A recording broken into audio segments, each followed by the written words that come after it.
የታመቀው ፍቅር ዛሬ በይፋ ፈንድቷል። ብሩክ ሀይሚን እንደሚያፈቅራት ገለጸላት። እንኳን ደስ አላችሁ መላው የጨረቃ ፋሚሊ፣ እንዲሁም ሀይሚዬ የኛ ጨረቃ እንኳን ደስ አለሽ። በእርግጠኝነት ይችን ቀን በጉጉት ስጠብቂያት በትዕግስት ስጠብቂያት ነበርና ዛሬ ቀኑ ደርሶ እንግዲህ ብሩኬ ለሀይሚ ፍቅሩን ገልጾላታል። ሰላም ጤና ይስጥልኝ ውድና የተከበራችሁ ቤተሰቦቼ፣ ሰብስክራይብ እና ሼር ላይክ እያደረጋችሁ ቤተሰብ ሁኑ። እንዲሁም ደግሞ የብሩኬና የሀይሚ ወዳጅ አድናቂዎች፣ መላው የጨረቃ ፋሚሊ እንኳን ደስ አላችሁ።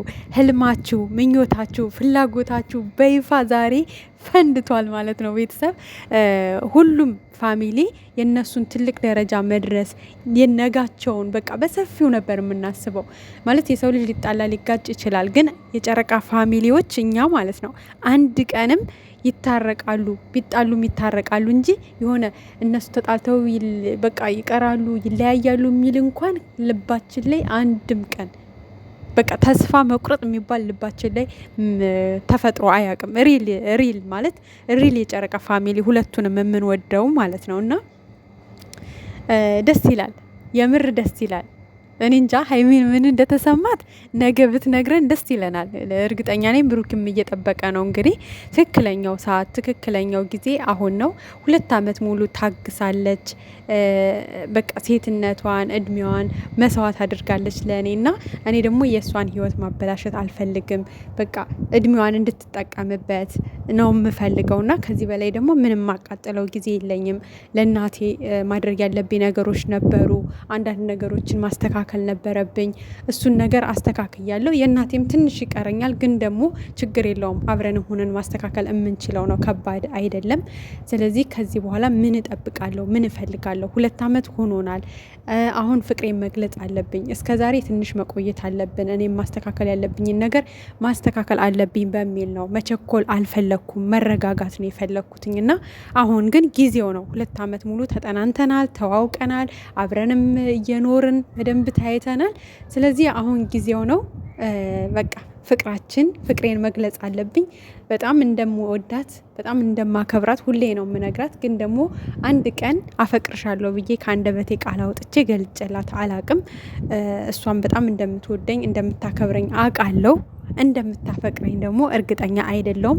እኔም ፍቅሬን ገልጬ ከእሷ ጋር ያለውን ምላሽ ማወቅ እፈልጋለሁ ብሎ እንግዲህ ቀብራራው አለማየሁ ዛሬ በድፍረት ፈታ ብሎ ፍቅሩን ገልጿል። የታባቱ ካልደፈረሰ አይጠራም ነው አይደለ እንዴ? ብዙ ሰው ይወቅሰው ነበር በዚህ ጉዳይ። በነገራችን ላይ ማለት ሪል ፋሚሊያቸው አይወቅሱትም። መረጋጋታቸውን ይፈልጋል፣ መጠናናታቸውን ይፈልጋል። ይሄ አለ አይደለ ቶሎ ቶሎ የሆነ ነገር አይፈልግም። ተረጋግተው ነገሮች ሪል እንዲሆኑ እንፈልግ ነበረ፣ የጨረቃ ፋሚሊዎች ማለት ነው። ግን አንዳንድ ሰዎች ደግሞ በመሀል ሲጣሉ ምናልባት እኮ ፍቅሩን ስላልገለጸላት ሊሆን ይችላል፣ እርግጠኛ ስላልሆነች ይሆናል፣ በሱ ትፈራ ይሆናል። ይሄን ያክል ጊዜ ከሱ ጋር ቆይቼ አሳልፌ ነገ ሌላ ሰው ቢወስድብኝስ፣ ፍቅሩን ሳይገልጽልኝ በቃ አለ አይደለ ወይስ ሌላ ሰው የሚያስበው ቢኖርስ? እንደዚህ አይነት እያሰበች ነው። ሴት ልጅ ናት፣ ለምን አትረዳትም? ብዙ ነገር ሊያስጨንቃት ይችላል፣ ብዙ ነገር ሊያስፈራት ይችላል። ብዙ ነገር ሴት ስትሆን ልጅ ብዙ ነገር አይምሯ ላይ ይፈጠራል እና ለምንድን ነው ፍቅርን ማገልጽላት? ለዛም ሊሆን ይችላል በቃ አለ አይደለ ውስጧ የሆነ ስጋት አድሮ ሊሆን ይችላል እያሉ እንግዲህ ብዙ ሰዎች ብሩኬንም ይወቅሱት ነበረ ማለት ነው። ሴት ልጅ ናት። ባህላችንም ማለት ባህላችንም ወንድ ልጅ ነው እንጂ ፍቅር የሚገልጽ ሴት ልጅ አትገልጽም፣ ነውር ነው። እሷ የፈለገ ብታፈቅርህ አፈቅርሃለሁ ብላ ልትገልጽልህ አትችልም። ካንተ ነው የምትጠብቀው። አፈቅርሻለሁ የሚለውን ቃል ካንተ ነው የምትጠብቀው። እና ለምንድን ነው ይሄ ቃል ማውጣት የከበደህ? ለምንድን ነው ይሄን ቃል ለሷ ማለት የከበደህ?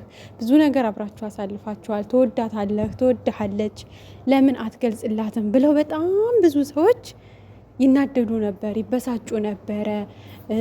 በቃ አለ አይደለ ጥያቄ ይፈጥርባቸው ነበረ፣ ግራ ይገባቸው ነበረ። እና ግን ደግሞ መረጋጋታቸው ጥሩ ነበረ። ብዙዎቻችን ደግሞ መረጋጋታቸውን እንወደው ነበረ። ምክንያቱም በደንብ ተዋውቀው በደንብ ተግባብተው ነጋቸውን ጥሩ የሆነ ጽድት ያለ ህይወት እንዲኖሩ እንፈልግ ነበረ እና በቃ እኔ እንጃ በጣም ብሩኬ አስተዋይ ልጅ ነው። የምሬን ነው የምላችሁ። ነገሮችን በብልሃት በማስተዋል ነው የሚሄደው። ችኩል አይደለም። ሁሌም ነው የምንለው። በጣም ጎበዝ ልጅ ነው፣ ጠንካራ ልጅ ነው፣ የስራ ሰው ነው፣ አስተዋይ ነው እና እንግዲህ ከ2 ዓመት በኋላ እምቅ አድርጎ ፍቅሩን በውስጡ ይዞ በነገራችን ላይ በተግባር እኮ እያሳየ ነው ፍቅሩን። ሁሌም የምንለው ነው፣ ባወራ አይደለም፣ በተግባር ፍቅሩን ገልጿል። ገና ድሮ ነው በተግባር ፍቅሩን የገለጸላት ማለት ነው። ብዙ ነገር አሳልፈዋል፣ ብዙ ነገር ሆኗል። ለእሷ ያለውን ክብር፣ ለእሷ ያለውን ፍቅር በተግባር በእያንዳንዱ ጊዜያት አሳይቷል። በመካከላቸው ጠላት እየገባም ነገሮችን እያበጣበጠ ቢጣሉም ግን ደግሞ በደንብ ፍቅሩን ሪል አድርጎ አሳይቷል። መሬት ላይ እንደዚህ አውርዶ በደንብ እንደሚያፈቅራት በተግባር ማለት ነው። ቃሉን ብቻ አውጥቶ ሚዲያ ላይ ስላልተናገረ ነው እንጂ በተግባር ከተናገረው ቆይቷል። ለዛም ነው አብዛኛው የጨረቃ ፋሚሊ በኮንፊደንስ ነጋቸውን እየጠበቅን የነበረው።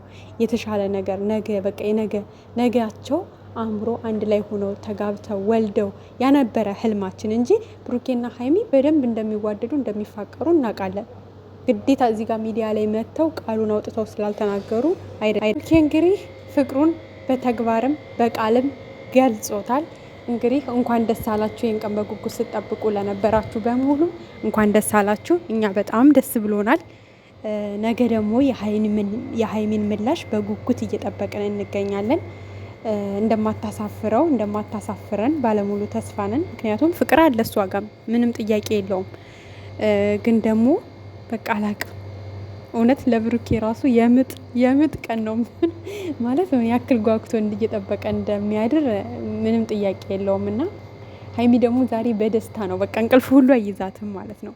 ምክንያቱም እችን ቀን ምን ያክል በጉጉት ስትጠብቃት እንደነበረች በቃ ቃሉን በተግባር እኮ እያሳያት ነው። ግን ቃሉ ደግሞ ከአንደበቱ ወጥቶ አፈቅርሻለሁ እስከሚላት በእርግጠኝነት በትዕግስትም ነው። 2 ዓመት ሙሉ ቀልድ አይደለም።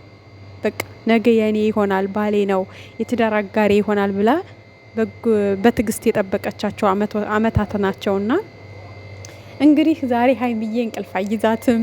እመኑኝ እንቅልፍ አይዛትም። በቃ በደስታ ስዘል ነው የምታድረውና በቃ እኔ እንጃ ይገባሻል፣ የምር ይገባሻል። ጎበዝ ሴት ነሽ፣ የስራ ሰው ነሽ፣ ጠንካራ ነሽ እና በቃ እግዚአብሔር አምላክ ደግሞ ፍጻሜያቸውን ያሳምረው፣ ለቁም ነገር ያብቃችሁ። እንግዲህ ከዚህ በኋላ ቀለበቱን በጉጉት እንጠብቃለን። ከዛ ሽምግልናውን፣ ከዛ ሰርጉን በቃ ደስተኛ ነን። የምር እኛ የጨረቃ ፋሚሊዎች በጣም ደስተኛ ነን ዛሬ ይሄን ነገር በመስማታችን። እንግዲህ ፍቅር በተግባርም በቃልም ሲገለጽ ደግሞ ምንም ወደር የለውም ምንም ማለት ነው። እና በቃ ነገ በጉጉት እንጠብቃለን። እንኳን ደስ አላችሁ በድጋሚ።